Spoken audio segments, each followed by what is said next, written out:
Duo Nationaal is Maria Louise. En Martin Sterke.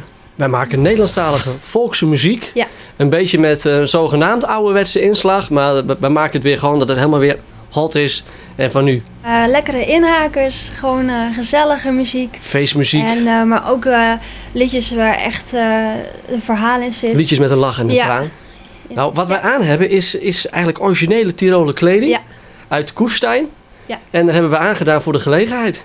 Nou ja, de gelegenheid is dat wij een hele mooie DVD gemaakt hebben. Ja. Daar zijn we ontzettend trots op. Met tal van nieuwe liedjes. Maar ook oude liedjes van ons debuutalbum Speel je accordeon. Ja. En het is, dit is gewoon ideaal. Het zit lekker trouwens. Het idee om het in Oostenrijk op te nemen kwam van onze platenmaatschappij. Ja. Die kwam ermee en die zegt van... hij wel eens nagedacht van hoe mooi Tirol in de zomer is. Ja, omdat het echt daar zo mooi is. De omgevings. En we zijn op hele mooie plekken geweest, zoals de Wilde Keizer. En ja, het is echt prachtig. Daar zijn we heel erg blij mee.